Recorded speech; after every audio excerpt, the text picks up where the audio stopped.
जय हिंद मेरे प्यारे साथियों, क्या हालचाल? ठीक ठाक? उम्मीद है कि बहुत ही अच्छे होंगे, स्वस्थ होंगे, मस्त होंगे। आइए साथियों, जल्दी से अब मैथ्स के प्रश्न को स्टार्ट करते हैं। आज थोड़ा सा जल्दी में इसको निपटाएंगे, जल्दी में इसको समाप्त करेंगे बिना कमेंट देखे हुए। सभी को एक बार good evening, good evening, good evening. चलिए आगे आइए बच्चे, ध्यान दीजिएगा। पहला प्रश्न आपके बोर्ड स्क्रीन पे है। आप जान रहे हैं कि तीन वेरिएबल जब इक्वल हो, जब दो वेरिएबल इक्वल रहता है तो टेंशन थोड़ा कम होता है। जब तीन वेरिएबल इक्वल रहे तो एक अपने मन से अपना एक चौथा कोई कांस्टेंट टर्म मान लेते हैं। जैसे a पर पावर x बराबर में b पर पावर y बराबर में c पे पावर z, तो एक अपना भी इसके बराबर मान लेते हैं। मानते हैं कि सबके बराबर में एक k है। ए पर पावर x बराबर भी k, b पर पावर y बराबर भी k, c पर पावर z बराबर भी k, ये अपना है। तो सर जी अगर ए पर पावर x बराबर में k है तो a बराबर में क्या होगा? तो पावर इस और लेके जाओगे तो ये भाग हो जाता है, पावर 1/x होगा। ये क्या होता है? पावर बट्टा में चला जाता है। फिर b पर पावर y है, बराबर में इसके बराबर में k करोगे तो b बराबर में हो जाएगा k पर पावर 1/y। सर जी उसी प्रकार से अगर आप z को c पे पावर z करते हो बराबर में k, तो c बराबर में हो जाएगा k पे पावर 1/z। ये हो गया बच्चे। आगे बोला गया है बी स्क्वायर बराबर में ए सी, तब y की मान निकालना है। तो सर जी बी स्क्वायर बराबर में ए सी, तो b की मान कितना है? k पर पावर 1/y। तो सर जी b के जगह पे लिख सकते हैं k की पावर, k पर पावर 1/y और ऑलरेडी पावर में 2 था। ए की मान k पर पावर 1/x और c की मान k की पावर 1/z। जब दोनों की बेस समान रहता पावर जुड़ जाता है, यहां पे ये दोनों गुना हो जाएगा। तो k पर पावर हो जाएगा 2/y बराबर में k पर पावर 1/x प्लस में 1/z। जब दोनों की बेस समान रहते तो पावर इक्वल हो जाता है। पावर इक्वल क्या होगा? तो 2/y बराबर में ये दोनों को जोड़ोगे तो x प्लस y बट्टा में क्या हो जाएगा? x प्लस z और बट्टा में क्या होगा? xz। इस और लेके जाओगे y उस और लेके जाओगे तो ये क्या हो जाएगा? 2xz बराबर में y x plus z। Sir y की मान निकालना है, इसको इधर भाग दे दीजिए। तो y बराबर में हो जाएगा 2xz बट्टा में x प्लस में z। देखिए y की मान आ गया 2xz बट्टा में z प्लस x या x प्लस z। आंसर क्या होगा? सी होगा। चलिए बहुत बढ़िया, सभी बच्चे का लगभग बच्चे का आ रहा है बच्चे। चलिए आगे बढ़ते हैं, बहुत अच्छा प्रश्न था। आगे बोला गया है एबीसी समांतर श्रेणी में है, अब इसकी मान निकालना है। तो सबसे पहले आप देखिए, अगर तीन संख्या या संख्या अगर एबीसी में हो और एपी में हो, तो अगर अपने मन से गुना करे, भाग करे, जोड़ करे सभी संख्या में, तो वो एपी में ही रहता है। वो क्या रहता है? एपी में ही रहता है। इसमें 2 से गुना कर देंगे तो ये 2a 2b और ये क्या होगा? 2c होगा। अब ये भी आर इन एपी, ये भी क्या है? Are in AP, also AP. ये तो एपी में है ही, आर इन एपी, ये तो एपी में है ही, ये भी एपी में होगा। अगर हम मान लीजिए सभी टर्म में से b को घटा देते हैं तो ये हो जाएगा 2a माइनस बी, ये 2b माइनस बी, यहां से भी 2c माइनस बी, ये 2b में से b जाएगा, ये 2a माइनस बी होगा, ये b हो जाएगा, ये 2c माइनस बी। तो ये भी क्या होगा? अगर ये एपी में है तो ये भी क्या होगा? एपी में होगा। तो यही तो पूछा है, 2a minus B, B 2c minus B किस में होगा? तो ये भी समांतर श्रेणी में होगा, अर्थमेटिक प्रोग्रेशन में होगा, समांतर श्रेणी में होगा। क्या बच्चे?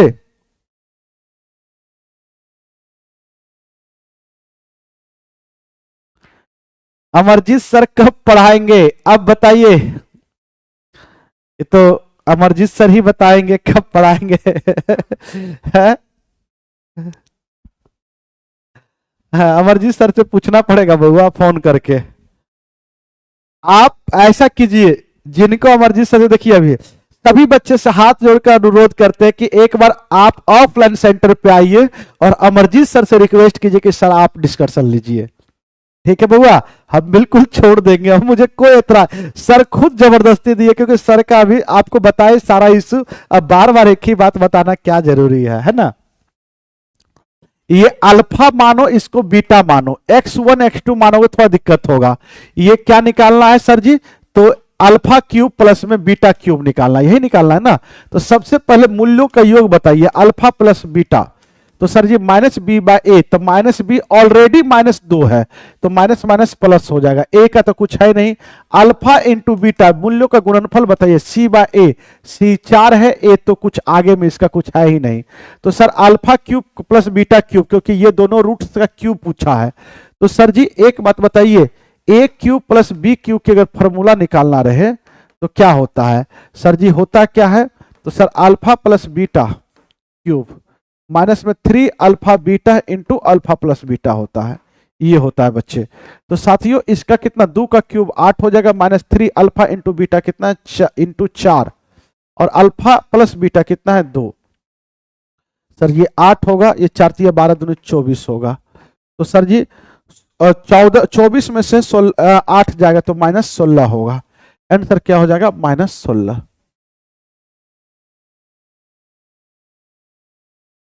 अच्छा कमेंट नहीं देखेंगे, कोई बात नहीं है बच्चे, चलिए कमेंट नहीं देखेंगे, टेंशन नहीं लेना है, लेकिन आप लोग पढ़ लीजिए, पिछले क्लास में ये नहीं हुआ था, ठीक है। किसी रीजन के बस से हम सोचे थे कि अमरजीत सर लेंगे, ठीक है, पूरा कंफर्म पता था कि अमरजीत सर लेंगे, ठीक है, लेकिन अमरजीत सर नहीं लिए तो हम ले रहे हैं, ठीक है। आज तो आप खुद डिसाइड कर लीजिएगा, अमरजीत सर से पूछ लीजिएगा कि सर आप कंटिन्यू कीजिए, सर कंटिन्यू करेंगे तो ऑटोमेटिक हम हट जाएंगे, कोई दिक्कत नहीं है ना। बोला गया एफ एक्स की मान अगर ये दिया गया है, कोई वास्तविक शून्य नहीं है, मतलब कोई वास्तविक मूल्य नहीं है। अगर वास्तविक मूल्य नहीं होता है बच्चे तो विवेचक हमारा नेगेटिव होना चाहिए, मतलब डी हमारा क्या होना चाहिए? नेगेटिव। तो बी स्क्वायर -4ac क्या होना चाहिए? नेगेटिव। लेकिन इससे मुझे कोई लेना देना यहां पे नहीं है, ये दिया गया a प्लस बी प्लस सी, ये खुद दिया गया है कि a प्लस बी प्लस सी जो है क्या हो? नेगेटिव हो, ठीक है, ये 0 से छोटा होना चाहिए। सर जी कोई वास्तविक रूट्स नहीं है, कोई वास्तविक शून्य नहीं है, तो सर इसे कैसे करेंगे? तो सर जी एफ एक्स, अगर मान लीजिए कि एफ एक्स अगर हम अगर x की मान अगर हम 1 पुट करते हैं तो सर क्या होगा?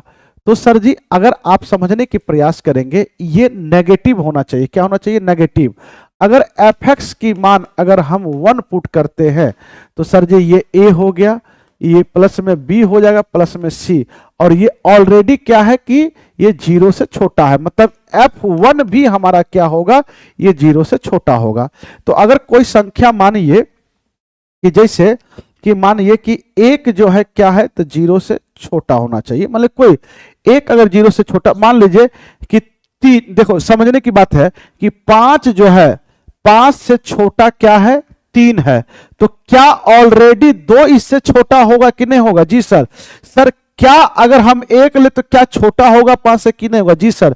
अगर ये इससे छोटा है 5 से छोटा, क्या 0 छोटा होगा कि नहीं होगा? जी सर।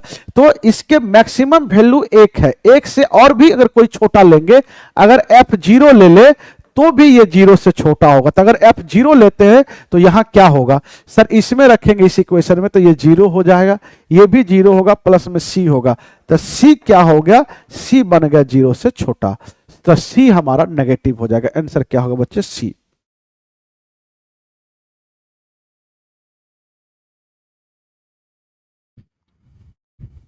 किसी बच्चे को कोई तकलीफ है? नहीं, बहुत सारे बच्चे को हमसे पता नहीं क्या चीज का तकलीफ है, मुझे खुद समझ में नहीं आता है, तो हम क्या कर सकते हैं बुआ, है ना?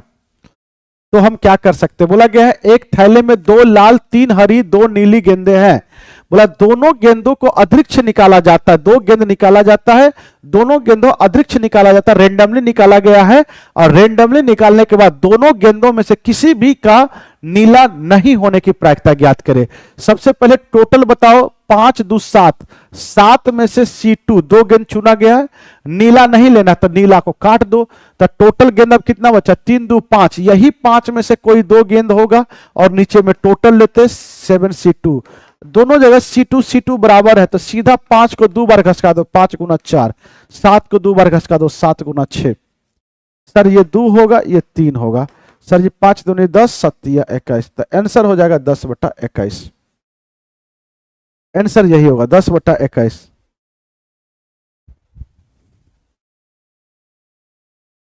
आ गया ये बच्चे। आगे बोला टेन स्क्वायर थीटा बराबर में 1 प्लस में टेन स्क्वायर अल्फा, तो साइन थीटा की मान ज्ञात करना है, क्या होगा बताइए। ये क्वेश्चन बहुत ही अच्छा क्वेश्चन है, जबरदस्त क्वेश्चन है। इस क्वेश्चन को कैसे करेंगे ध्यान से सुनिएगा। टेन स्क्वायर थीटा, तो टेन स्क्वायर थीटा को लिख सकते हैं आप, क्या लिख सकते हैं, कोई बच्चे बताएंगे। सर जी टेन स्क्वायर थीटा को लिख सकते हैं कि साइन स्क्वायर थीटा बटा में कॉस स्क्वायर थीटा, और यह है 1 प्लस में 2 टेन स्क्वायर अल्फा। इसे कुछ नहीं लिखते हैं, ये हो गया। अब इसे लिख सकते हैं कॉस स्क्वायर थीटा जहां पे रहे उसको लिख सकते हैं 1 माइनस में साइन स्क्वायर थीटा। इसके नीचे कुछ नहीं है तो एक है, इसको पकड़ के उलट दीजिए, तो ये जैसे उलटिएगा तो ये तो हो जाएगा 1 माइनस में साइन स्क्वायर थीटा, तो ये ऊपर चला जाएगा 1 माइनस में साइन स्क्वायर थीटा, नीचे में साइन स्क्वायर थीटा, और बट्टा में ये 1 प्लस में 2 टेन स्क्वायर थीटा। ऐसा क्यों किए सर, पता चल जाएगा। एक बार आप इसमें भाग दीजिए, एक बार 1 में भाग दीजिएगा तो 1 बटा साइन स्क्वायर थीटा हो जाएगा, माइनस एक बार ये दोनों भाग दीजिएगा तो ये 1 हो जाएगा, बराबर में ये आ गया 1 प्लस में 2 टेन स्क्वायर थीटा। सर जी 1 इस और लेके चले जाओ, तो आप लेके जाएंगे तो साइन स्क्वायर थीटा बराबर में ये 1 प्लस में ये होगा 1 प्लस में 2 टेन स्क्वायर अल्फा। इसको सॉर्ट आउट करेंगे तो इसको जैसे सॉर्ट आउट करेंगे ये वाला टर्म को जैसे सॉर्ट आउट करेंगे तो ये हो जाएगा 1 प्लस में 2 टेन स्क्वायर अल्फा प्लस में 1 1 2 हो जाएगा। सर जी ये हो जाएगा, अब क्या होगा तो 1 बटा में साइन स्क्वायर थीटा, ये 1 1 2 हो जाएगा, 2 प्लस में 2 टेन स्क्वायर अल्फा बटा में 1 प्लस में 2 टेन स्क्वायर अल्फा। अब ऐसा कीजिए बच्चे, अब ऐसा कीजिए दोनों को उलट दीजिए, उलटिएगा तो ये हो जाएगा साइन स्क्वायर अल्फा, ऊपर में हो जाएगा 1 प्लस में 2 टेन स्क्वायर अल्फा, और नीचे में हो जाएगा यहाँ भी 2 है यहाँ भी 2 है, 2 को कॉमन ले लीजिएगा तो 1 प्लस में टेन स्क्वायर अल्फा, नीचे में 1 प्लस में टेन स्क्वायर अल्फा से ये, अब इसको रहने दीजिए क्योंकि इसी की मान निकालना है, तो ये 1 प्लस में टेन स्क्वायर अल्फा ये होता है sec square alpha, sec square alpha होता है बच्चे। अब भी देखिए इसकी साइन स्क्वायर, ये हटाइए इसको, साइन स्क्वायर थीटा बराबर में हो जाएगा, तो ये क्या होगा 1 प्लस में 2 टेन स्क्वायर अल्फा, नीचे में हो गया 2 सेक स्क्वायर अल्फा। इससे इसमें भाग दीजिए, जैसे भाग दीजिएगा 1 बटा 2 रहने दीजिए, जैसे इसमें भाग दीजिएगा तो 1 बाय सेक होता है क्या कॉस स्क्वायर अल्फा। क्या होगा बच्चे कॉस स्क्वायर अल्फा, और इसमें जैसे भाग देंगे तो 2 10 बटा ये सेक जैसे भाग देंगे तो ऊपर में हो जाएगा ये साइन स्क्वायर अल्फा होगा, तो ये हो जाएगा 1 बटा 2 और एक कॉस स्क्वायर अल्फा प्लस में साइन स्क्वायर अल्फा प्लस में साइन स्क्वायर अल्फा, तो ये सर जी 1 हो जाएगा। तो ये हो जाएगा सर जी क्या होगा सर जी 1 बटा 2, ये दोनों की मान होगा sine square theta plus cos square theta 1 होता है, और ये साइन स्क्वायर अल्फा होगा। तो सर जी साइन स्क्वायर थीटा बराबर में 1/2 1 प्लस में साइन स्क्वायर अल्फा। आंसर क्या होगा ए। बहुत अच्छा क्वेश्चन था, बहुत लंबा गया, ए आंसर होगा बच्चे। आंसर क्या होगा ए।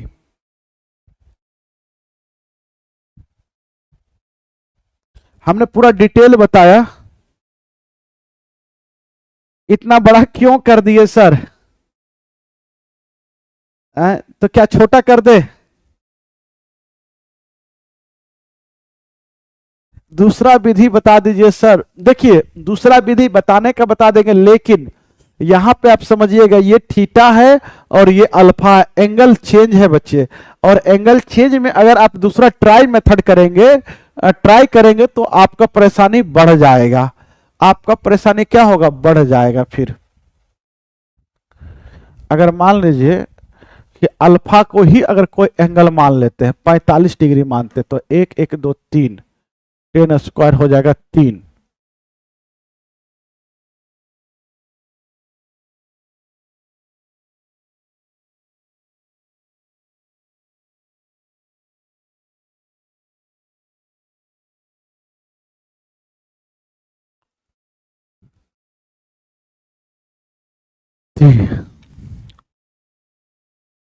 रुक जाओ, देखते हैं आपके लिए देखते हैं P और ये B।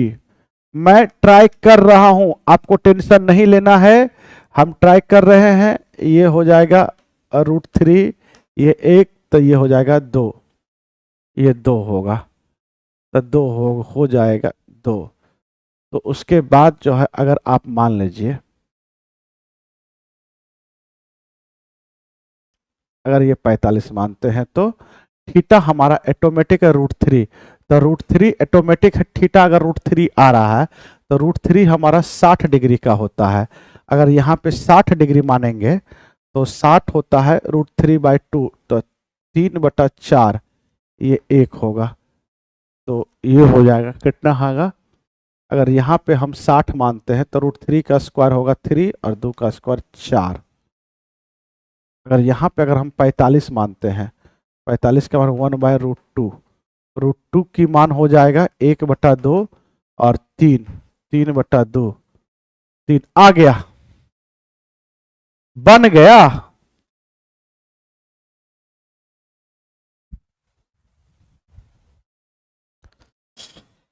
क्वेश्चन बन गया है मेरे प्यारे साथियों, क्वेश्चन बन गया। इतना लंबा ले जाने की जरूरत नहीं है, आप यहां से सीधा सीधा अल्फा 45 डिग्री मान लीजिए, अपने मन से इधर मानना है तो अल्फा 45 मानेंगे। देखिए ध्यान से समझिए, let alpha equal to 45 degree.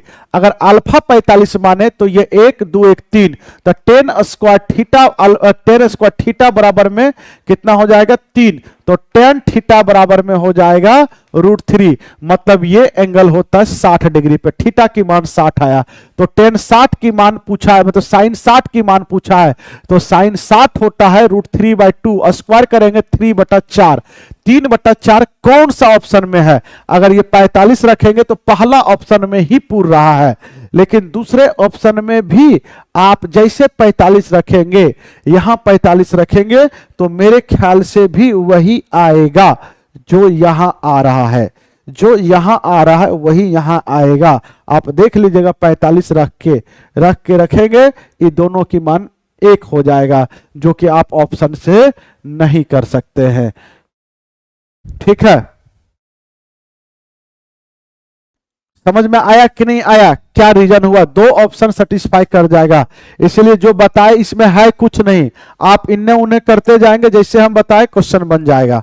बोला यदि बिंदु सी ए और तथा बी के मिलाने वाले रेखाखंड को आंतरिक रूप से 3:2 के अनुपात में विभाजित करता है तो बी का निर्देशांक ज्ञात करें। देखिएगा, ए का निर्देशांक दिया गया -2 और 7, बी का निर्देशांक x और y मान लीजिए, और यहां पे दिया गया सी का निर्देशांक 1 1 दिया गया है, और ये 3:2 में विभाजित किया। इसको इधर गुना कीजिए, इसको इधर गुना कीजिए, ये हो जाएगा 2 दूनी 4, और इसको इधर गुना करेंगे प्लस में 3x, 3 2 5 बराबर में क्या होगा 1। x की मान निकलेगा यहां से, ये -4 प्लस में 3x बराबर में 5, ये इधर जाएगा तो 3x बराबर में 9, तो x की मान हो जाएगा 3।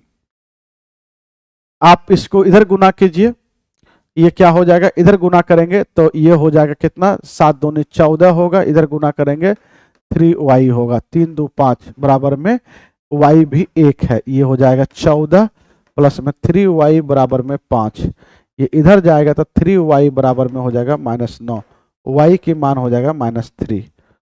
तो आंसर हो जाएगा 3 -3, आंसर क्या होगा बी। आंसर क्या होगा बी।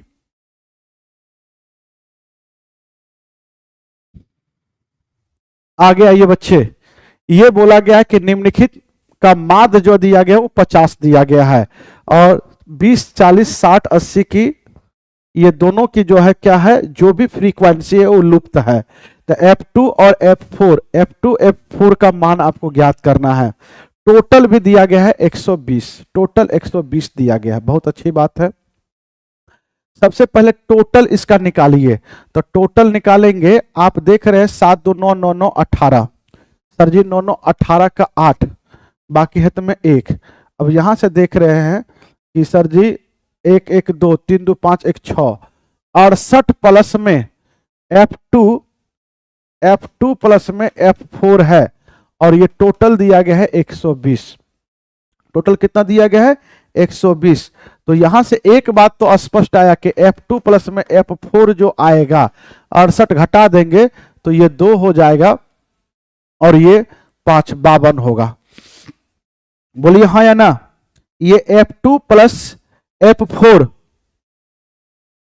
ये अपने आप में क्या आप लोग गप करने लग जाते हैं जी।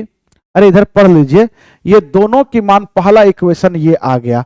अब माध्य निकालना है तो माध्य होता है सबसे पहले आपको वर्ग चिन्ह निकालना पड़ेगा। ये दोनों को जोड़ के 2 से भाग दो तो ये दोनों निम्न सीमा उच्च सीमा जोड़िए तो 20 होगा, 20 में 2 से भाग 10, ये कितना होगा सर जी 60, 60 में 2 से भाग देंगे 30, इसमें भाग देंगे 100 में 2 से भाग देंगे 50, ये कितना होगा 70, ये कितना होगा 180, 90, ये 90 हो गया। अब मेरे प्यारे साथियों माध्य निकालने की बात है। माध्य होता है सम ऑफ ऑब्जर्वेशन बटा नंबर ऑफ ऑब्जर्वेशन। ये दोनों को गुना कीजिए, कितना होगा 170 प्लस में क्या होगा 30 F2। बड़ा खतरनाक क्वेश्चन दे दिया। ये होगा 0, ये 0, 5 दूनी 10, 5 दिया 15, 1600 प्लस में 1600, 70 गुना ये हो जाएगा 70 F4 प्लस में अब गुना करेंगे तो 90, 18 नमा 162 होता है 1620। टोटल संख्या आप मुझे बताएंगे टोटल कितना है 120 है और इसकी माध्य कितना दिया गया 50। इसको इधर से जल्दी से गुना कीजिए, बताइए। इसको जोड़ेंगे आप, इसको 3420 होगा। कितना होगा बच्चे 3420। आप जोड़ के बताइए 3480, 3480 प्लस में ये हो जाएगा 30 F2 प्लस में 70 F4। इसको इधर गुना करेंगे 0 0 12 5 60 600। इसको इधर लेके जाएंगे तो ये हो जाएगा 30 F2 प्लस में 70 F4 और इसको इधर जाके घटाएंगे तो ये 0, ये हो जाएगा 2, ये होगा 2 और 9 में से 4 जाएगा तो 5 होगा, ये 5 में से 3 ये होगा। सर यहाँ भी 0 है, यहाँ भी 0 है, कॉमन लीजिएगा, इसको काट दीजिएगा तो ये हो जाएगा 3F2 प्लस में 7F4 बराबर में 2500, ये हो गया 252। कितना हो जाएगा बच्चे 252। आप ऐसा करते हैं कि इसमें इक्वेशन नंबर 1 में आप 3 से गुना कर दीजिए और यहाँ ला घटा दीजिए। ये हो जाएगा 3F2 प्लस में ये कितना होगा 3F4 बराबर में 3 दूनी 6, 5 दिया 15। अब पहला इक्वेशन में से दूसरा इक्वेशन को क्या कीजिए घटा दीजिए तो ये माइनस माइनस ई कट जाएगा, इसमें से जाएगा 4F4, इसमें से घटाएंगे तो ये 6 हो गया, ये हो जाएगा 9 हो जाएगा 96। तो ये 24 चौके 96 तो F2 आ गया 24 चौके 96, F4 आ गया 96, सॉरी 24 आ गया, ये 24 आ गया। तो F2 कितना होगा इधर जाकर घटेगा, 12 में से 2 जाएगा तो 8 होगा और ये 2 28 हो जाएगा। तो 28 और 24 आंसर क्या हो जाएगा बी। आंसर क्या होगा बी।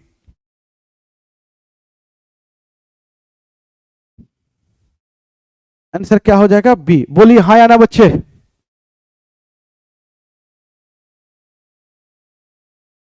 आइए बउआ, बोला गया 1 माइनस में 10 स्क्वायर 15 और 1 प्लस में 10 स्क्वायर 15 की मान बताना है। तो साथियों इसे बनाने के लिए आपको कुछ नहीं करना है, सीधा सीधा आपको यहाँ पे क्या करना है, इधर आइए। तो इधर आएंगे तो ये हो जाएगा 1 माइनस में साइन स्क्वायर 15 और ये कॉस स्क्वायर 15, नीचे में 1 प्लस में साइन स्क्वायर 15, नीचे में कॉस स्क्वायर 15। इसकी एलसीएम लेंगे तो ये कॉस स्क्वायर 15 माइनस में साइन स्क्वायर 15, नीचे में हो जाएगा कॉस स्क्वायर 15।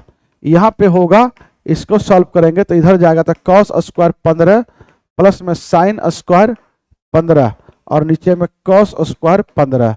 इससे ये कटेगा, कहानी खत्म। Sine square theta plus cos square theta मान 1 होता है। सीधा सीधा अब इसका मान 1 हो जाएगा क्योंकि cos square theta plus sine square theta 1 होता है। पूरा नीचे में 1 हो गया। यहां से क्या बचा, तो कॉस स्क्वायर 15 माइनस में साइन स्क्वायर 15। एक बात याद रखेंगे, कॉस स्क्वायर थीटा माइनस में साइन स्क्वायर थीटा, ये होता है, क्या होता है जल्दी से बताएंगे, कॉस ऑफ 2 थीटा की फॉर्मूला होता है, कॉस ऑफ 2 थीटा की फॉर्मूला होता है, कॉस ऑफ 2 थीटा की फॉर्मूला होता है। तो यहाँ पे कॉस स्क्वायर क्या होगा, cos of 2 theta, cos of 2 theta, तो कॉस ऑफ 2 थीटा, थीटा की मान 15 है, 15 दूना 30, तो बताओगे 30 की मान √3/2 होता है, कॉस 30 की मान √3/2। आंसर क्या हो जाएगा, सी। आंसर क्या होगा, सी।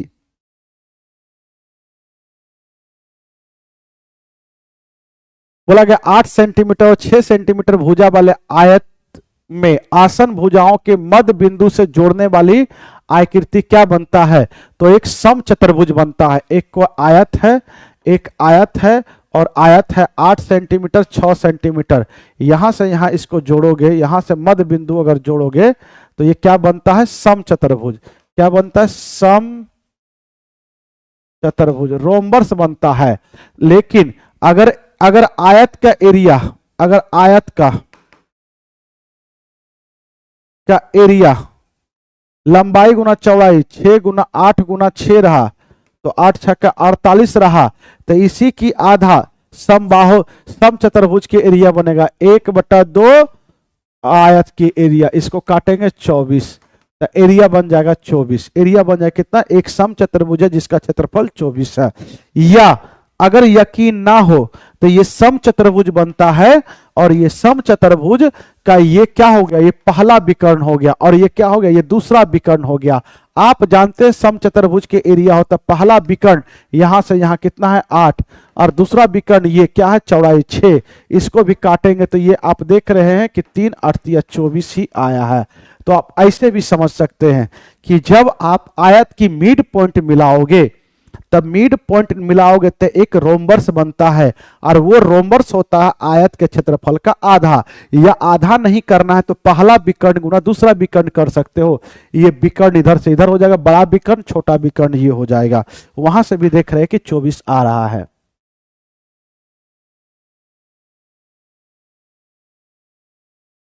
चलिए बच्चे आगे बढ़ते हैं। लगा निम्न में से किस संख्या का अशांत आवर्ती दशमलव होगा। अशांत आवर्ती आप समझिएगा शांत कब होता है, तो शांत दशमलव आवर्ती होता है 2 पे पावर n रहे या ऊपर में कुछ भी रहे नीचे में 5 पे पावर n रहे, या ऊपर में कुछ भी रहे 2 पे पावर n या 5 पे पावर m, ये दोनों का मिलन के अलावा कुछ भी नजर आएगा तो आप वो अशांत दशमलव होगा। अगर देख रहे 6/15 3 से काटेंगे 2, ऊपर में होगा नीचे 5, 2/5 नीचे में 5 है, 5 के अलावा कुछ नहीं, ये शांत होगा। ये 21/280 है तो 7 या 21 7 चौके 28 40, नीचे में 2 और 5 का मिलन है तो ये शांत दशमलव है। लेकिन ये दोनों नहीं कट रहा है और ये किसी से नहीं कटेगा, ये एक अशांत दशमलव है, अशांत आवर्ती। आंसर क्या होगा, सी।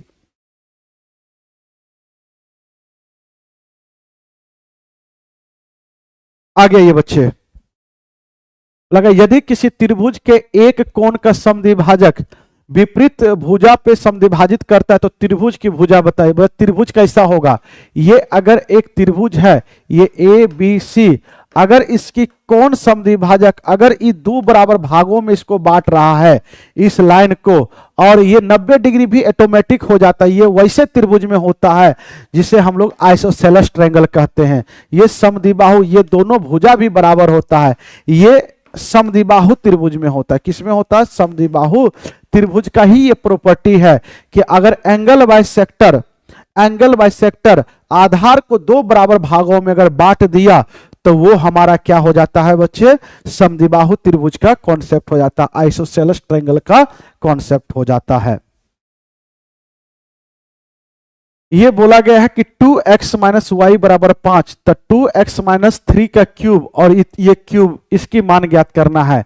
साथियों एक बात बताइए, आपको सीधा सीधा इसको उधर लेके जाइए और आपको कुछ नहीं करना है, तो क्या करना है, ये y को उधर लेके जाइए। तो 2x बराबर में ये y प्लस में 5 को आप लिख सकते हैं 2 + 3 को इस और लेके आ जाइए, तो 2x प्लस में 3 है माइनस में हो जाएगा, बराबर में 2 प्लस में ये हमने 5 को 2 बराबर भागों में बांट दिया, किस में, तो एक मन में बांटिए 2 + 3, तो 3 को इस और लेके आए तो ये बचा, या तो दोनों और हम 3 घटा दिए, तो 3 इधर भी घटाए इधर भी घटाए तो इधर 2 बचा।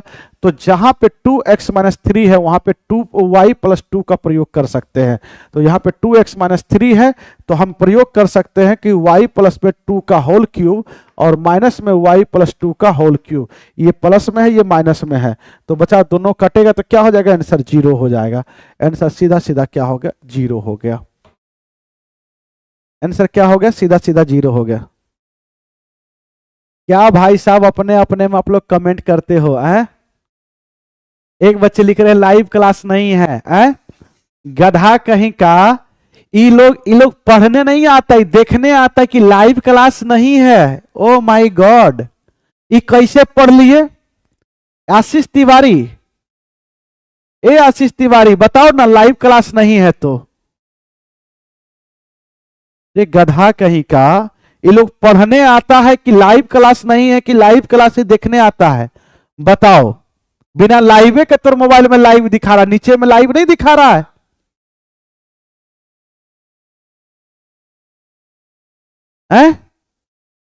बड़ी मार मारेंगे हम, बता रहे हैं। मेरे ऑफलाइन क्लास में आ गए तो मार के एकदम सीधा कर देंगे, रिजल्टे करा देंगे, रिजल्टे करा देंगे, हम बता देते हैं। आइए साथियों, ये लोग पढ़ने उड़ने नहीं आता। देखो मूल समान रहेगा तो आप जानते हैं डी बराबर में 0 होता है, बी स्क्वायर माइनस 4ac बराबर में 0। ठीक है।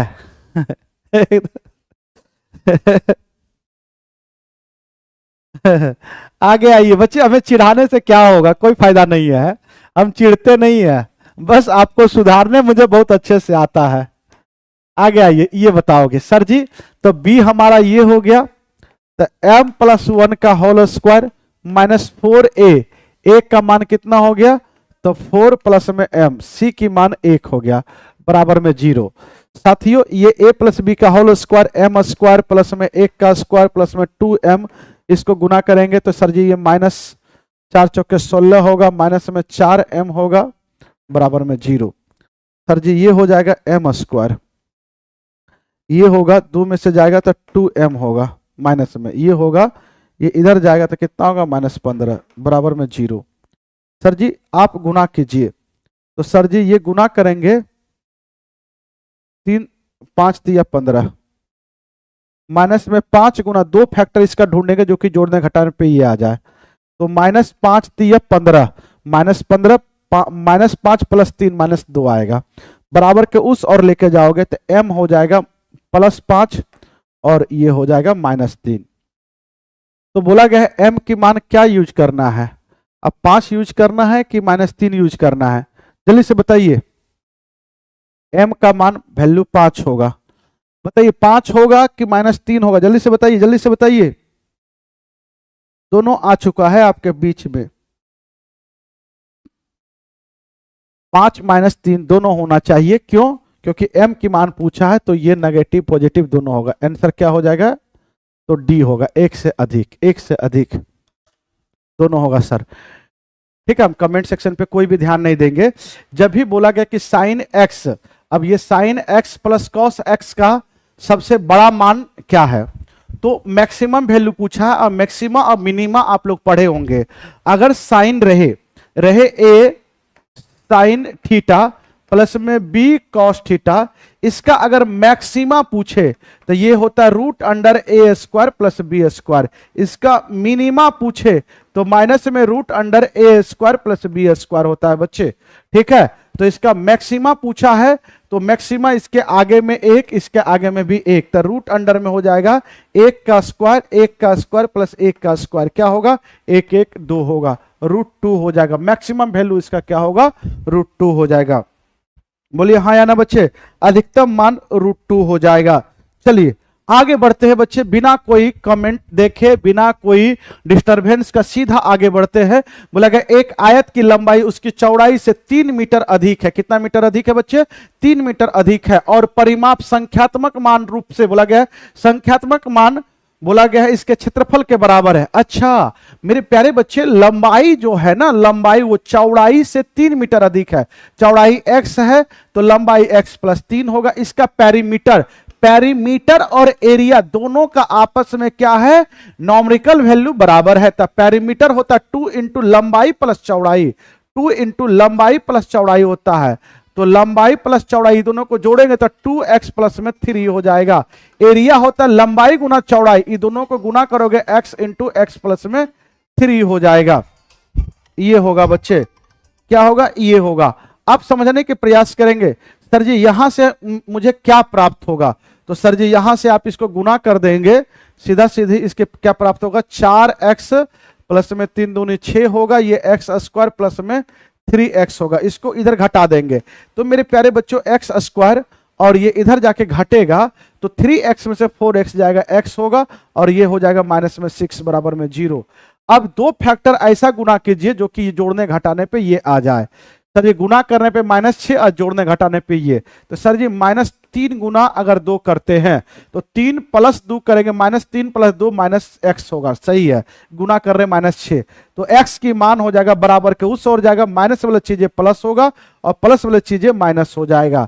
तो डिस्टेंस है, ये क्या है, x डिस्टेंस लंबाई, तो नेगेटिव को नहीं लेंगे तो x की मान 3, अगर x की मान 3 तो 3 3 6, लंबाई हमारा 6 हो जाएगा। पूछा गया इसका विकर्ण बताइए, तो आप मुझे बताएंगे आयत का जो डायगोनल होता है वो होता है रूट अंडर में l square plus B square. Sir जी l हो गया हमारा 6 का स्क्वायर 36 हो जाएगा और b का स्क्वायर 3 का स्क्वायर 9, तो 9 और 36 कितना हो जाएगा, 45। कितना हो जाएगा बच्चे, 45, 9 पचे 45, ये 9 6 45। 45 का अगर देखा जाए, अगर 49 रहता तो 7 होता, 36 रहता तो क्या होता, तो सर जी पूर्णांक में बताना है इसका विकर्ण क्या हो सकता है जी, साढ़े मतलब 6 और 36 रहता तो 6 होता, ये 49 रहता तो 7 होता है।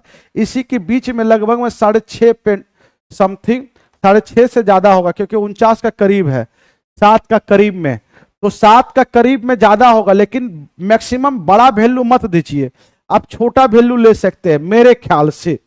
अब क्या होगा एक कमेंट सेक्शन में आप कमेंट करके बताएंगे, आप समझने के प्रयास करेंगे।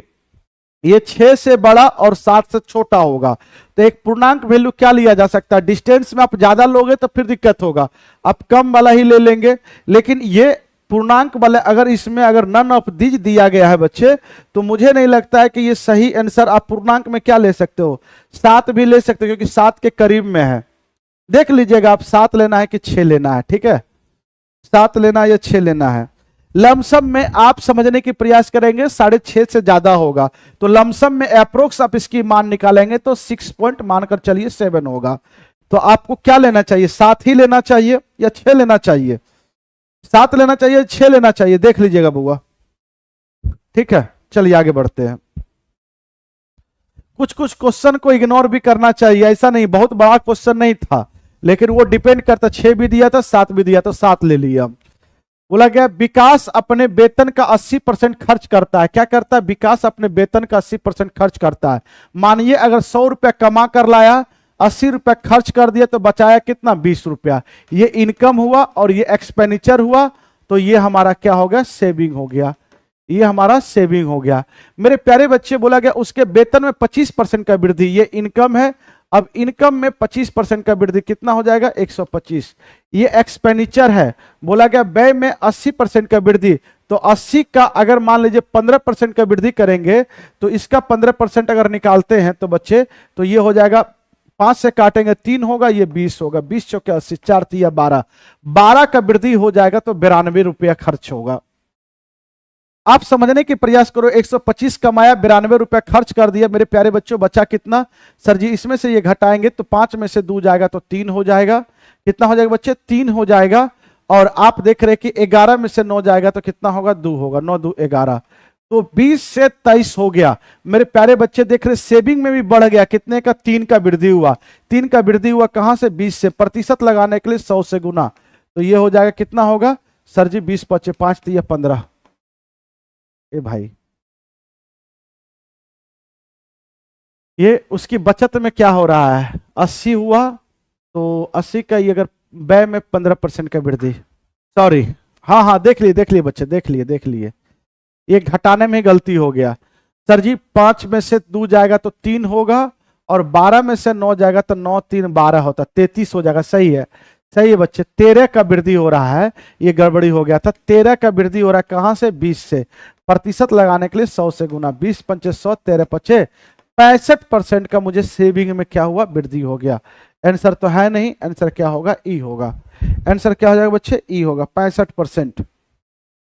चलिए आइए ध्यान दीजिएगा साथियों, अब ज्यादा हम इधर उधर ना करेंगे, डायरेक्ट चलेंगे, आगे बढ़ते जाएंगे।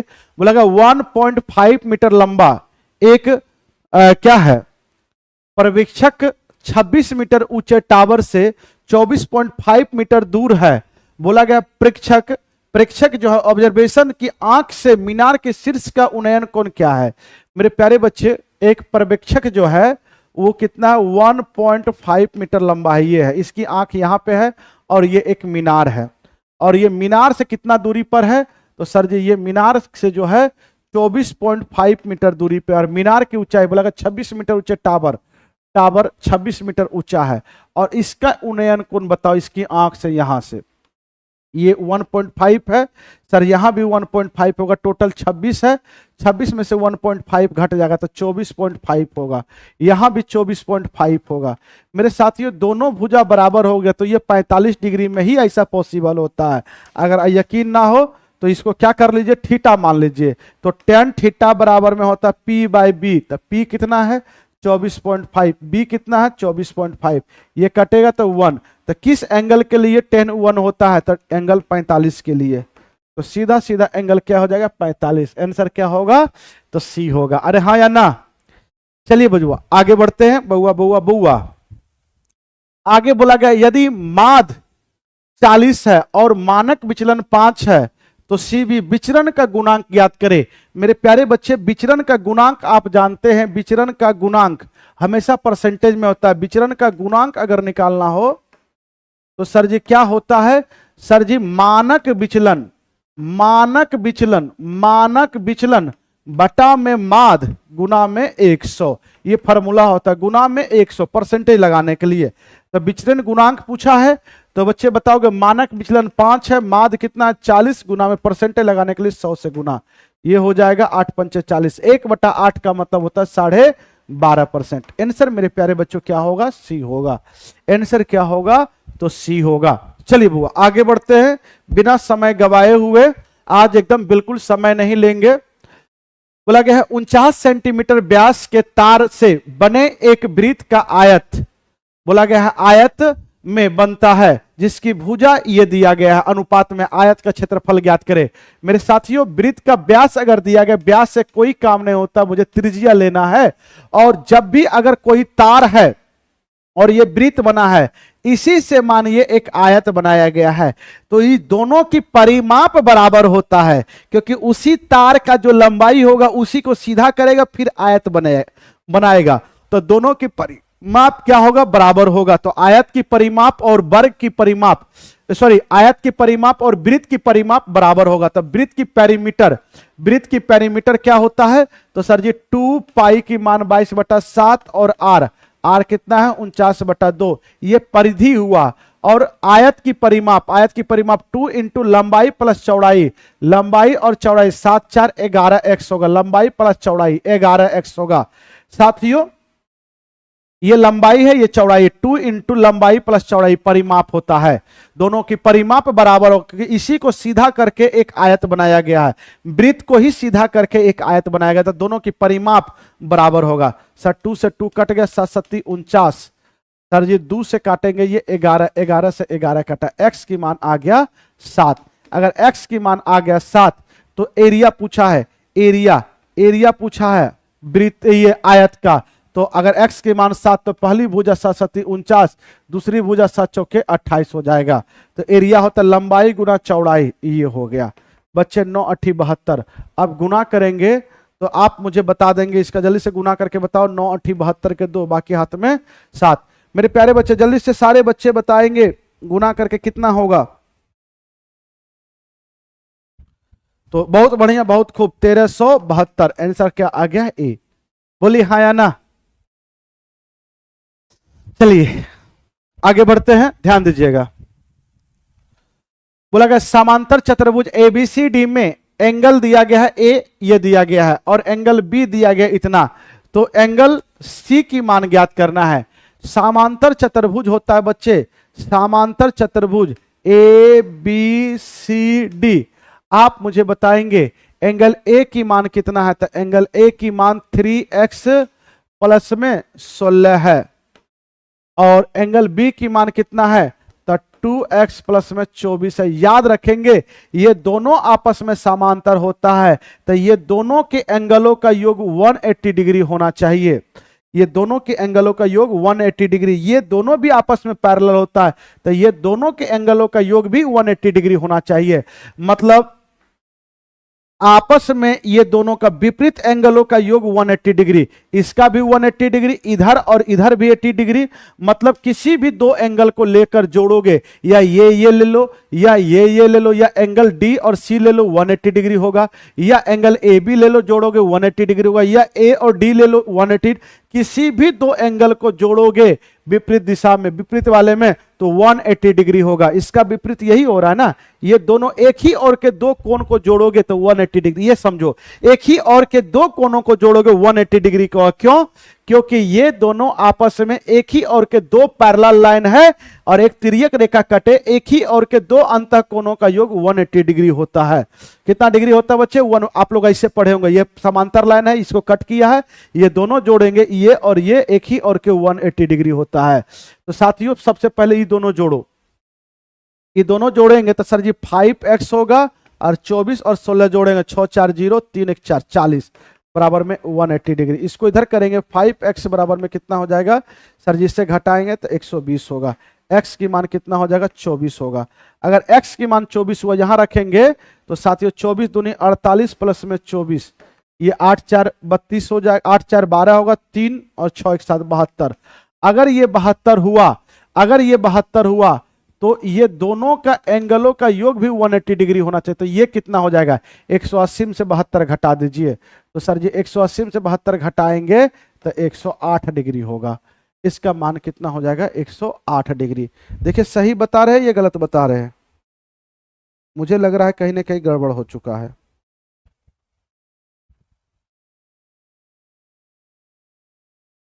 3 2 5, ये 3x प्लस 16, रुक जाइए रुक जाइए, हम देख रहे हैं 2x प्लस में ये दोनों के एंगलों का योग 180 डिग्री होना चाहिए था। 3 2 5, 6 4 10, 3 1 40, इधर घटाएंगे 160। हुआ ना बच्चे? रुक जाओ रुक जाओ रुक जाओ, यहाँ पे 72 भी नहीं होगा, यहाँ 108 भी नहीं होगा। गड़बड़ी क्या हो गया? तो सर जी यहाँ पे 180 है, 40 घटाएंगे तो 140 होगा, 140 होगा। इसको काटेंगे तो सर जी ये हो जाएगा 5 दूनी 10 28, ये 28 हो गए। यहाँ पे रखेंगे 28 दूनी 56 प्लस में 24, जोड़ेंगे तो ये 0 80। अगर ये 80 डिग्री हुआ, एंगल बी 80 डिग्री हुआ, तो एंगल सी को 100 डिग्री होना पड़ेगा, क्योंकि ये दोनों का एंगलों का योग 100 डिग्री। आंसर क्या हो जाएगा? सी होगा। एंगल सी पूछा था, कोई दिक्कत नहीं होना चाहिए बच्चे। आगे आइए, ये एक शब्द दिया गया है, और इस शब्द का उपयोग करके कितने अलग अलग शब्द बनाए जा सकते हैं। पहले देखो कितना शब्द है, 1 2 3 4 5 6 7 8 9। बिना सोचे समझे फैक्टोरियल 9 शब्द बनेंगे, लेकिन जो रिपीट किया गया उससे भाग दिया जाता। ओ 2 बार है तो फैक्टोरियल 2 से भाग। तो बच्चे फैक्टोरियल 9 की मान होगा 1 गुना 2 गुना 3 गुना 4 गुना 5 गुना 6 गुना 7 गुना 8 गुना 9, और बट्टा में फैक्टोरियल 2, 1 गुना 2, 2 से ये कट गया। अब पूरा का पूरा टर्म को गुना करके, इकाई अंत तो 0 होगा ही होगा, लेकिन गुना करके आप मुझे बताइए आंसर क्या होगा? आप गुना कर लीजिएगा, आंसर सीधा सीधा हमारा इकाई दहाई कुछ अंक चेक करोगे नहीं आएगा। 3 गुना 4 गुना 5 करेंगे, आपका यही आंसर आएगा। आप देखिए सबसे पहले तो ये गुना करेंगे, 5 दिए 15, 15 चौका 60, और 60 गुना 6 करेंगे, 6 चौका 36, 36 गुना 7 करके 9 8 72 कर दीजिएगा, आंसर आ जाएगा वो। चलिए आगे बढ़ते हैं बिना समय गवाए हुए, अब हम बिल्कुल एकदम कमेंट पे बिल्कुल ध्यान नहीं दे रहे हैं। चलिए ठीक है बच्चे, हम बिल्कुल ध्यान नहीं देंगे। बोला गया एक घन के संपूर्ण पृष्ठीय क्षेत्रफल और पार्श्व पृष्ठीय क्षेत्रफल का अंतर दिया गया है। तो संपूर्ण पृष्ठीय क्षेत्रफल होता है 6a² और पार्श्व मतलब चार दीवारों का क्षेत्रफल 4a²। तो सर जी टोटल सरफेस एरिया और lateral surface area, total surface area और माइनस में lateral surface area, lateral surface area, चारों दीवारों का क्षेत्रफल का अंतर दिया गया है, इतना है। तो ये 6a² होता है, ये 4a² होता है, दोनों के अंतर आ गया, क्या आ गया 2a² और यह है 40-50। 2 से काटेंगे तो ये 2 होगा, 20 होगा, 25 होगा। सर a² की मान 20-25 है, तो a की मान सर 45 आ गया। कितना आ गया 45। तो घन की प्रत्येक भुजा पूछा है, कितना होगा 45 होगा। घन की प्रत्येक भुजा पूछा है, क्या होगा 45। आगे आइए, इसमें कुछ समझने की जरूरत नहीं। बोला गया एक समबाहुभुज की आंतरिक कोण और बाह्य कोण, कई बार आपको बता चुके हैं। ये अगर रेगुलर पॉलीगन है, ये आंतरिक कोण और ये बाह्य कोण, ये एक स्ट्रेट एंगल का निर्माण करता है और एक सरल रेखीय कोण जो होता है 180 डिग्री होता है। मतलब अंतः और बाह्य कोण, अगर अंतः 4 है और बाह्य 1 है तो दोनों का योग 4 और 1 5 बराबर में 180 डिग्री के बराबर होता है। एक सरल रेखीय कोण 180 डिग्री के बराबर होता है बच्चे। तो एक की मान कितना हो जाएगा 36 हो जाएगा। तो पूछा गया भुजाओं की संख्या, अगर बाह्य कोण 1 था, 1 का मतलब प्रत्येक बाह्य कोण अगर 36 डिग्री है, तो भुजाओं की संख्या होता है कि अगर बाह्य कोण पता हो तो 360 डिग्री बटा n होता है। ये होता है प्रत्येक बाह्य कोण। तो प्रत्येक बाह्य कोण कितना है तो 36 है, इससे काटेंगे 10। n होता है भुजाओं की संख्या, n हमारा आ गया 10। तो भुजाओं की संख्या कितना आ गया 10। अगर प्रत्येक अंतः कोण की मान निकालना चाहोगे तो n माइनस में 2 इंटू 180 डिग्री बटा में n होता है। ये प्रत्येक अंतः कोण, अंतः कोण। बाह्य कोण होता है 360 बटा n, 360 बटा n होता है। चलिए बच्चे आगे बढ़ते हैं, ध्यान दीजिएगा। बोला गया एक शंकु के छिन्नक की ऊंचाई 8 सेंटीमीटर है और शीर्ष त्रिज्या 6 सेंटीमीटर और छिन्नक के निचले, बोला गया छिन्नक के नीचे 12 सेंटीमीटर। छिन्नक का वक्र पृष्ठीय क्षेत्रफल कितना होगा। ये छिन्नक है, बाल्टी के टाइप का छिन्नक फ्रस्टम है और बोला गया है इसकी ऊंचाई जो है यहां से यहां ऊंचाई 8 है।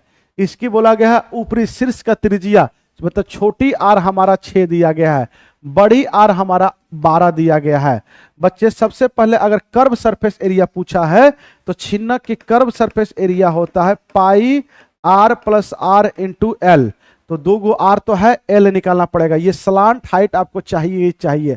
तो यहां से यहां एक पैरेलल लाइन लीजिए, यहां से यहां 6 है तो ये भी 6 होगा, टोटल 12, तो इधर बचा 6 और यहां से यहां कितना 8।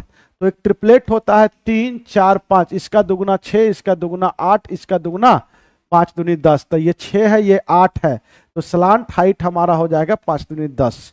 अब हो गया ये पाई की मान 22/7 और आर प्लस आर 12 और 6 जोड़ेंगे तो हमारा 18 हो जाएगा और एल हमारा 10 है। एल हमारा कितना है 10 है। ये हो गया ना, ये हो जाएगा 180। यहां पे आंसर गलत होगा बुआ, आंसर गलत है, पाई का प्रयोग नहीं लेना है, पाई को पाई ही रहने दीजिए। भूल गया होगा टाइप करने के लिए, तो आंसर हम आपको गारंटी बता सकते हैं 180 पाई, क्योंकि कट नहीं रहा है। देखो 180, इसमें आप पाई लगा के आंसर लगा सकते हैं। इसमें भी पाई होगा, इसमें भी पाई होगा, ये एरर है थोड़ा सा, ठीक है बच्चे। तो 180 पाई आप दे सकते हैं। किसी बच्चे को कोई परेशानी तो बताएंगे।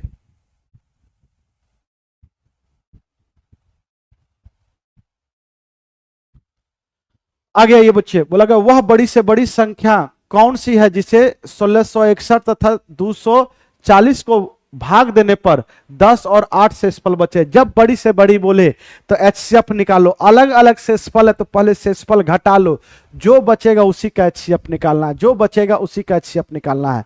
मेरे प्यारे साथियों 1661 है संख्या और 2040 है, इसका 10 माइनस 10 और इसका 8, ये लेंगे तो ये 1 होगा, ये कितना होगा 5 होगा, 100 इतना हो गया। अब ये हो गया 2 3, ये हो गया। साथियों ये दोनों का, अब यही दोनों का एचसीएफ निकालना है, ये दोनों का एचसीएफ या तो भाग विधि द्वारा निकाल लो, या एचसीएफ निकालने का तरीका होता है ये दोनों के अंतर ले लीजिए, और यह तो अंतर एचसीएफ होगा, या अंतर का ही कोई फैक्टर होगा, अंतर का ही कोई फैक्टर होगा। तो सर जी अगर ये दोनों की एचसीएफ निकालना तो ये दोनों की सबसे पहले अंतर ले लीजिए। सर 1 होगा, 13 में से 5 जाएगा तो 7 होगा, 7 5 13 होता है, और ये यहां से आ गया कितना, 9 में से 2 जाएगा 3 होगा। सर जी 371 है, 371 है तो ये क्या इससे भाग लगेगा, नहीं लगेगा सर। तो ऐसा कीजिए आप, इसकी एक फैक्टर होता है 127 गुना 3 करेंगे तो ये होगा। तो सर जी आप देख रहे हैं कि ऑप्शन में से सबसे पहले आप ये देखिए कि इसको सबसे पहले क्या मिल रहा है, तो सर 127, तो 127 से ये भी कट रहा है, ये भी कट रहा है, तो एचसीएफ हमारा क्या हो जाएगा 127। या ये भी देख सकते हो कौन सा ऑप्शन इसको काट रहा है, तो 127 से 3 बार में इसको काट रहा है, आंसर हो जाएगा यही। या आप भाग विधि द्वारा आप एचसीएफ किसी भी तरीका से आप एचसीएफ निकाल दीजिए जैसे आप जानते हैं बच्चे। चलिए आइए इसे देखेंगे। बोला गया कुछ मित्रों ने मिलकर पिकनिक पर जाने का खाद्य सामग्री पर 96 रुपया खर्च करने का निर्णय लिया। इसमें से 4 मित्र के अनुपस्थित होने के कारण शेष मित्र में से प्रत्येक को 4 रुपया अधिक देना पड़े। बोला जा रहा है कि कुल कितने पिकनिक पे गए। तो मान लीजिए जो पिकनिक पे जाने वाले थे संख्या उसका x मानिए, तो x माने अब क्या हुआ, इनमें से 4 मित्र अनुपस्थित हो गए, तो हमें तो खर्चा तो 96 रुपया ही लगेगा। तो सर जी अब मुझे खर्चा जो देना पड़ेगा 96। अब हमारे पास संख्या जो बचा है x-4 बचा है, कितना बचा है x-4, तो प्रत्येक का खर्चा कितना पड़ेगा, तो 96 बटा x प्लस 4। पहले कितना पड़ रहा था, तो 96 बटा x आदमी थे, अब 96 रुपया को बराबर बराबर बांटना था, जितना आदमी था उससे भाग दे दिए। अब इससे क्या हुआ कि अब यहां से ये दोनों की अंतर ले रहे, तो प्रत्येक आदमी को 4 रुपया अधिक पड़ रहा है। सर जी ये हो गया। अब आप चालो तो बाय ऑप्शन से देख लो कि कुल कितने, बोला गया है कुल कितने पिकनिक पर गए, है ना, पिकनिक पे जाने वाले। सबसे पहले तो आप मुझे बताइए कि x की मान यहां से जैसे सॉल्व करोगे क्वाड्रिक इक्वेशन बनेगा, क्या बनेगा बच्चे, क्वाड्रिक बनेगा। तो आप मुझे बताइए कि x की मान क्या रखे ताकि काम बन जाए। तो सर जी अगर मानते हैं कि 8 रखते हैं तो 12 8 96, यहां से 4 बचा, 8 में से अगर x की मान 8 रखे तो 8 में से 8, तो ये गड़बड़ हो जाएगा, कितना 4, ये हो जाएगा 4 दूनी 8, 24 चौके 96, जाएगा 12 बच रहा, नहीं ये नहीं होगा। x की मान अगर 12 रखते हैं तो देखो 12 रखोगे तो 12 रखोगे तो 12 5 60 बच्चे 32 चलो 12 96, 12 96, ये 8 हुआ, 12 96, 12 में से 8 जाएगा तो 4 हो रहा है। मतलब आपको शुरुआत में 12 व्यक्ति जाने का निर्णय लिया, लेकिन उसमें से 4 व्यक्ति नहीं गया, तो 12 में से 4 नहीं गया, तो प्रेजेंट में गया कितना, ये आंसर नहीं होगा। प्रेजेंट में पूछा पिकनिक पे कितने लोग गए, तो पिकनिक पे 8 लोग गए, कितने लोग गए, 8 लोग गए। इसको सॉल्व करोगे आगे तो क्वाड्रिक बनेगा, द्विघात समीकरण बनेगा। क्या बनेगा बच्चे, द्विघात समीकरण बनेगा। आगे बढ़ते हैं, ये बताओगे, बोला गया है ये a तथा b का औसत हो तो n की मान ज्ञात करें। एक बात बता, दो संख्या का औसत क्या होता है, औसत होता है योग बटा संख्या, तो a प्लस बी बटा 2। तो सर जी ये दोनों के बराबर क्या है, ये है, ये एक नंबर दिया गया है, a पर पावर n प्लस 1 प्लस में b पर पावर n प्लस 1 और बट्टा में a पर पावर n b पर पावर n। तो n की मान क्या होगा, तो औसत ये लाना है, a प्लस बी बटा 2 लाना है। सर जी n की मान क्या रखें, हम तो कहते हैं कि ये देखकर ही लग रहा है कि n की मान 0 रखेंगे तो ये a 0 प्लस 1 1 a हो जाएगा, ये b हो जाएगा, और किसी भी संख्या पे पावर 0 देंगे वो 1 के बराबर होता है, ये 1 1 2 हो गया, तो सीधा सीधा आंसर हो जाएगा। n की मान क्या रखना पड़ेगा, 0 रखना पड़ेगा। जैसे 0 रखेंगे ऊपर में a प्लस बी आएगा, नीचे में a प्लस 1 1 2 आ जाएगा, क्योंकि इसके पर पावर 0 रखोगे 1 होगा, इसके ऊपर भी पावर 0 रखोगे तो 1 होगा, 1 1 2 हो जाएगा, तो a प्लस बी बटा 2। ऐसे भी दो संख्या का औसत होता है, ये दोनों के जोड़ के 2 से भाग। ठीक है बच्चे, आ गया। आगे बोला जाता है a तथा b की आयु का योग b तथा c की आयु के योग से 12 वर्ष अधिक है, तो बोला जाता है ए से सी कितना वर्ष छोटा है। मेरे प्यारे बच्चों, ए प्लस बी देखोगे, ए प्लस बी की आयु का योग जो भी होगा वो बी प्लस सी के आयु के योग से 12 वर्ष क्या है, छोटा है, 12 वर्ष अधिक है। तो a प्लस बी 12 वर्ष अधिक है इससे, तो ये अगर x होगा तो ये x प्लस 12 होगा, इससे ये 12 वर्ष अधिक है। आप ये दोनों की अंतर ले लीजिए, घटा दीजिए, पहला इक्वेशन में से दूसरा इक्वेशन को घटाइए, माइनस माइनस माइनस ये कट जाएगा, तो ये a माइनस सी होगा और ये क्या होगा, कट जाएगा, कटेगा तो आंसर मेरे प्यारे बच्चों क्या हो जाएगा, 12 हो जाएगा, a माइनस सी। तो बोला गया a सी से कितना वर्ष छोटा है, a जो है वो सी से,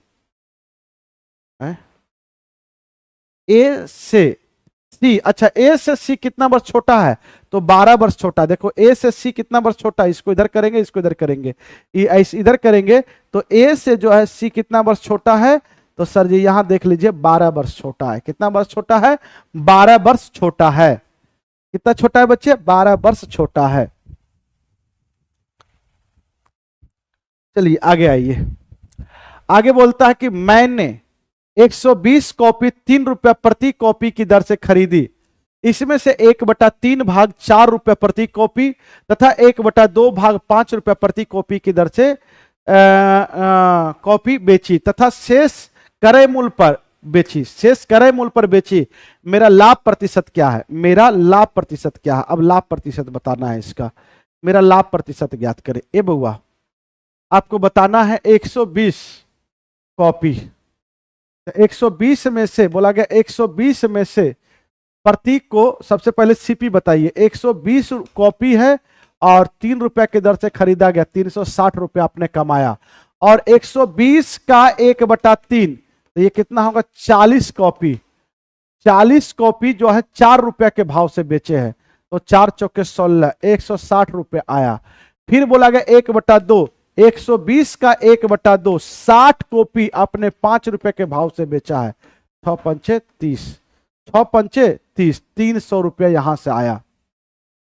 शेष कॉपी 60 और 40, 100 बिक गया, शेष कॉपी बचा 20, 20 को आपने क्रय मूल्य पे ही बेच दिया, तो 20 दिया 60 रुपए यहां से मिला। टोटल एसपी कितना आ गया, सर जी जोड़ रहे 0, 6 6 12 का 2, ठीक है, 3 1 4 1 520 रुपये आया। 360 रुपए का सामान था, 520 रुपए आया, कितने के लाभ हुआ सर, इसमें से घटाएंगे 0 6, सर 160। सर प्रॉफिट परसेंट अगर निकालना तो 160 रुपए का लाभ हुआ, कहां से बच्चे, तो 360 से। प्रतिशत लगाने के लिए 100 से गुना। सर जी 0 से 0 गया, 4 से काटेंगे 4, ये 9, 9/4 का मतलब होता है 44.4/9%, 44.4/9%। आंसर क्या हो गया, बी। आंसर क्या होगा बच्चे, बी। अरे हाँ या ना, बोलिए बुआ। आगे आइए साथियों, आगे बोला जाता 5 आम तथा 4 संतरे का मूल्य 3 आम तथा 7 संतरे का मूल्य के बराबर है। 1 आम तथा 1 संतरे का पूछा है बच्चे। 5 मैंगो प्लस में 4 संतरा, ये बराबर है 3 मैंगो प्लस में 4 संतरा। संतरा मतलब ऑरेंज, आप ऑरेंज ओ लिखेंगे क्या, आप ओ भी लिख सकते हैं, ओ लिखेंगे तो 40 नजर नहीं आएगा जी, ऐसा ऑरेंज, ठीक है, संतरा। अब बचाइए ई, मैंगो में से मैंगो घटेगा, 5 में से 3 जाएगा तो 2 मैंगो बचेगा, 7 में से 4 जाएगा, 3 ऑरेंज बचेगा। ये m/o ये हो जाएगा 3/2। 1 मैंगो का दाम 3 रुपया तो 1 ऑरेंज का दाम 2 रुपया, तो 3:2। आंसर क्या हो जाएगा, बी। आंसर क्या हो जाएगा, बी। अरे हाँ या ना, आ गया ये बच्चे, ध्यान दीजिएगा। बोला गया है ए तथा बी ने मिलकर एक व्यापार आरंभ किया, वर्ष के अंत में लाभ, बोला गया है वर्ष के अंत में लाभ को 2:1 के अनुपात में बांट लिया। यदि ए ने 40,000 रुपया निवेश किया तो बी का निवेश, ये तो सिंपल क्वेश्चन है यार। ए और बी देखोगे, प्रॉफिट बोला गया है 2:3 है, तो बोला जाता है कि ए ने 40 निवेश किया, जिस अनुपात में निवेश होता है उसी अनुपात में प्रॉफिट होता है, जिस अनुपात में प्रॉफिट होता है उसी अनुपात में निवेश होता है।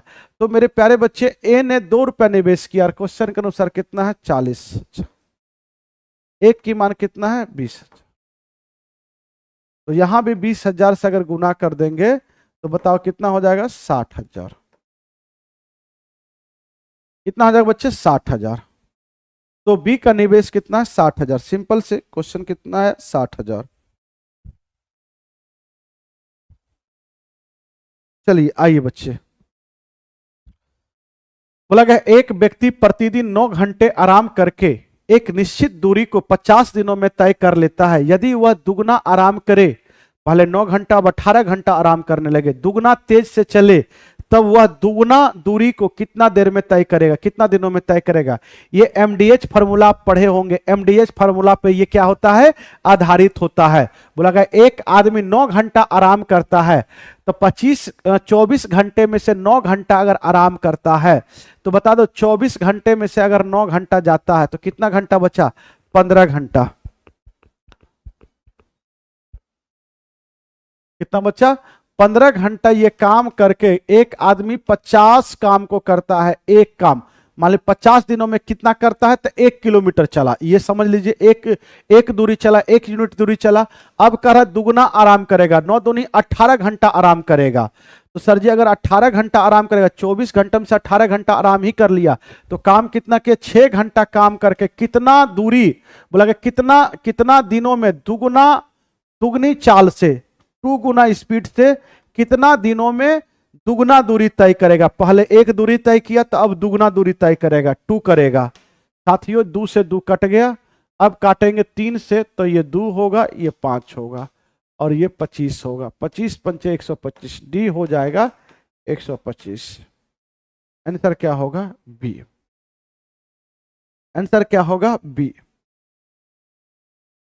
आगे बच्चे ध्यान से सुनिएगा, बोला गया ए बी सी एक कार्य को 24, 9, 12 दिनों में समाप्त कर सकते हैं। बी तथा सी मिलकर कार्य आरंभ करते, परंतु 3 दिन के बाद ने काम छोड़ दिया। शेष कार्य ए कितने दिनों में पूरा किया होगा। अब समझने के प्रयास करेंगे बच्चे। अब ध्यान दीजिएगा, यहां पे टोटल वर्क लिखेंगे, ए 24, बी 9 और सी 12 दिनों में किसी काम को समाप्त कर सकता है। 24, 9, 12 का देखते हुए टोटल काम हम कितना मान सकते हैं, तो 72 काम मानिए। तो सर 24 दिनों में 72 काम था, 1 दिनों में 24 दिया 72, 3 काम। 9 दिनों में 72 काम था, 1 दिनों में 8 काम। ये 12 दिनों में 72 काम था, 1 दिनों में 6 काम। बोला बी और सी ने काम स्टार्ट किया। बी और सी 1 दिन में 8, 6, 14 काम करता है और ये लोग 3 दिन तक काम किए, तो 42 काम कर लिया। तो 72 में से अगर 42 काम कर लिए तो बचा कितना, 0, 30 काम बचा है, ये काम बचा है और 30 काम बचा है। तो बोला गया अब जो शेष काम जो बचा वो ए करेगा। 30 काम है, ए 1 दिन में 3 काम करता है, तो 30 काम करने में कितना लगाएगा, 10 दिन लेगा। कितना लेगा, 10 दिन। आंसर क्या हो जाएगा, सी। आंसर क्या होगा बच्चे, सी। आगे बढ़ते हैं, आगे बढ़ते हैं बच्चे। ये सब सिंपल क्वेश्चन है। बोला गया एक कार कुछ दूरी को एक निश्चित चाल से 8 घंटे में तय करती है। यह चाल 4 किलोमीटर पर घंटा बढ़ा दिया जाए तो यह दूरी 7.5 घंटे में तय की जाती है। तो दूरी ज्ञात करें। मेरे प्यारे बच्चों एक बात आप मुझे बताइएगा, 4 किलोमीटर पर घंटा बढ़ा दिया जाता, मतलब दोनों में चाल की अंतर 4 किलोमीटर के कर दिया। आप मुझे बताएंगे तो सर जी चाल बराबर में होता है दूरी बटा समय। दूरी बटा समय, वो डिस्टेंस मान लेते हैं डी दूरी, या एक्स दूरी मानते हैं, दूरी मान लेते हैं एक्स किलोमीटर। कितना मानते हैं, एक्स किलोमीटर। तो चाल बराबर में होता है दूरी बटा समय। दूरी बटा समय, पहले के चाल, अभी प्रेजेंट में हमारी चाल कितना है, तो उस दूरी को 7.5 घंटा में तय किया जा रहा है। 7 दूनी 14, 1 15, 15 बटा 2। तो सर जी चाल बराबर में दूरी बटा समय। पहले की चाल ये था, समय बराबर में दूरी बटा चाल, और ये दोनों की चाल का अंतर कितना है, 4 घंटे, 4 किलोमीटर पर घंटे। सर जी यहां से इसको ऊपर कर देंगे तो x की मान आ जाएगा सर जी 2x होगा, नीचे में 15, नीचे में x, ये x बटा 8 बराबर में 4। सॉल्व करेंगे, ये 8 दूनी 16, 16 x में से 15 x जाएगा तो केवल x बचेगा, 15 8 20 से बराबर में 4। ये इधर लेके जाओगे तो 12 चौक 48, 480, 12 चौक 48। आंसर क्या हो जाएगा, बी होगा। आंसर क्या होगा बच्चे, बी हो जाएगा। 12 चौक 48, ये हो गया बच्चे। आगे बोला जाता है एक रेलगाड़ी तथा एक प्लेटफॉर्म की लंबाई बराबर है। यदि 90 किलोमीटर पर घंटा की चाल से यह रेलगाड़ी प्लेटफॉर्म पर 1 मिनट में पार कर देती है तो रेलगाड़ी की लंबाई ज्ञात करें। अगर प्लेटफॉर्म और रेलगाड़ी दोनों की लंबाई बराबर हो तो क्या पार की होगी, अपने लंबाई के साथ साथ में प्लेटफॉर्म की भी लंबाई को पार की होगी। तो अगर ट्रेन की लंबाई x है तो प्लेटफॉर्म की भी लंबाई x होगा। तो x x 2 दूरी गया है, टोटल दूरी कितना पार किया है, इतना। तो दूरी बराबर मतलब चाल गुना समय। किस चाल से, 90 किलोमीटर पर घंटा से 5/18 से गुना कीजिए। ये 1 मिनट मतलब 60 सेकंड तक चलते रहा। क्या दूरी गई, तो अपने लंबाई के साथ में प्लेटफॉर्म की लंबाई को भी पार की। अपने लंबाई x, प्लेटफॉर्म की लंबाई x, x x 2x हो जाएगा। सर जी 18 × 90। सर जी पूछा किसी की भी लंबाई पूछे तो x ही होगा, 2 से काट देंगे, ये हो जाएगा कितना, 30 हो जाएगा।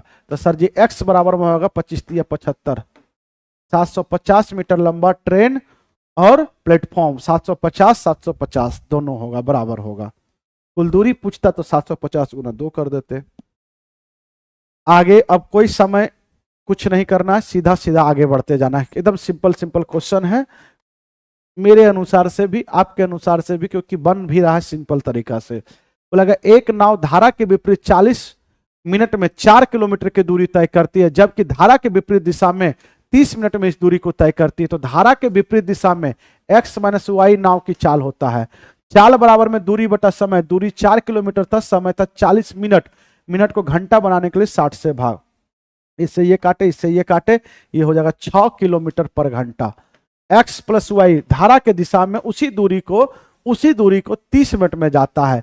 4 किलोमीटर को 30 मिनट में गया, 60 से भाग दीजिए मिनट को घंटा बनाने के लिए, इससे 2 4 दूनी 8, तो चाल हो जाएगा 8 किलोमीटर पर घंटा। शांत जल में नाव की चाल पूछा है, तो नाव की चाल x होता है, धारा की चाल y होता है बच्चे। धारा की चाल y होता है, दोनों को जोड़ देंगे, ये कट जाएगा। 2x बराबर में 8 × 6 = 14, तो x की मान हो जाएगा 7 किलोमीटर पर घंटा। 7 किलोमीटर पर घंटा। चलिए बच्चे आगे बढ़ते हैं। बोला गया 3 वर्ष बाद दे कितना है, तो सर जी इतना रुपया दिया गया। 3 वर्ष के बाद इतना रुपया आपको देना है, बराबर किस्तों में चुकाना है। यदि ब्याज की दर 12% वार्षिक हो, प्रत्येक किस्त की मान ज्ञात करें। कुछ नहीं बोला, ये साधारण ब्याज पे है, तो आप जानते हैं वार्षिक भुगतान की एक फॉर्मूला होता है। वार्षिक भुगतान या वार्षिक किस्त वही हो गया, वार्षिक भुगतान बराबर में दे ऋण, क्या हुआ वो, दे ऋण गुना 100 बटा में 100 टी प्लस में RT T - 1 बटा 2। तो सर जी दे ऋण कितना है, तो सर जी इतना गुना में 100 T 300 प्लस में RT 12 × 36 36 और 3 में से 1 जाएगा तो 2 2 बटा 2, ये कट जाएगा। सर जी इतना गुना 100, ये हो जाएगा 336। सर जी इससे अगर इसको काटते हैं 12 × 36, ये हो गया 300। सर जी इससे अगर इसको काटते हैं, सर जी अगर आप 4 से काटो तो 8 चौके 32, 4 चौके 16, 25 चौके 100। इससे 84 से काटेंगे तो लग रहा है 13 बार में ये कट जाएगा। गुना करेंगे सर 13 × 5 = 65, 13 दूनी 26, 2 32, तो 325। आंसर क्या आएगा बच्चे, 325। आंसर ये हो जाएगा। याद रखेंगे वार्षिक भुगतान की फॉर्मूला होता है दे ऋण गुना 100 बटा में दे ऋण गुना 100 बटा में 100 टी प्लस में टी माइनस RT T - 1/100। इसको बिना फॉर्मूला का भी बना सकते हैं, लेकिन आज एक बार और बताए थे बिना फॉर्मूला का।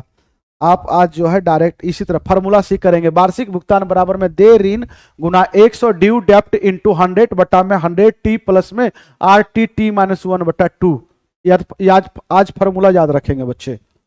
अब इसे सॉल्व करेंगे तो ये हो जाएगा 3 × 3 = 9, 9 × 2 = 11, 11 बटा 3। नीचे वाला 3 ऊपर जाके गुना हो जाता, तो यहाँ पे बचा 3 प्लस में 3 दूनी 6 बटा 11, 11 × 3 = 33, 33 और 6 39, 39 बटा 11। यहाँ पे 39 बटा 11, ये 11 यहाँ गुना हो जाएगा, तो ये बन गया ये 2 प्लस में 11 दूनी 22 बटा 39 गुना में 0.93, ये एक हट जाएगा, 39 से 39 कट गया, तो ये हो जाएगा, कितना होगा सर जी, 2 प्लस में 200 बटा 22, कितना होगा 222 बटा में 100। सर इससे कटेगा ये 11 और नीचे वाला 100 इधर चला जाएगा, कितना होगा सर जी 100 नीचे में 111। आंसर सीधा सीधा हो जाएगा, ये है ये नहीं है जी। आंसर क्या होगा, ई होगा। आंसर क्या होगा बच्चे, ई। 100 बटा 111 होगा। चलिए बोला गया 90 रुपए की 12% के स्टॉक से 12,000 रुपया पर वार्षिक आय प्राप्त करने हेतु स्टॉक की आवश्यकता होगी। कितने के स्टॉक की आवश्यकता होगी? एक बात आप मुझे बताने के प्रयास करेंगे, 1200 रुपया की वार्षिक आय करना है। कितने का आय करना है? 1200 रुपया की इनकम करना है। इनकम करना है 1200 का। तो सर जी 12 रुपया का इनकम हो रहा है कितने रुपया का स्टॉक पे? 100 रुपया का स्टॉक पे। 1 रुपया का हो जाएगा कितना? सीधा सीधा 1 रुपया का हो जाएगा 100 बटा 12। 1 रुपया की इनकम करना है तो टोटल इनकम करना है 1200 का। तो आपको स्टॉक खरीदना पड़ेगा कितने का? तो इतना, ये कटेगा 1, 10,000 रुपया। 10,000 के स्टॉक की आवश्यकता पड़ेगी। आंसर क्या हो जाएगा? सी। चलिए बच्चे आज की क्लासेस यहीं पे समाप्त होता है। हम मिलते हैं आपसे नेक्स्ट क्लास में। थैंक यू बच्चे। चलिए आज की क्लासेस यहीं पे समाप्त किया जाता है।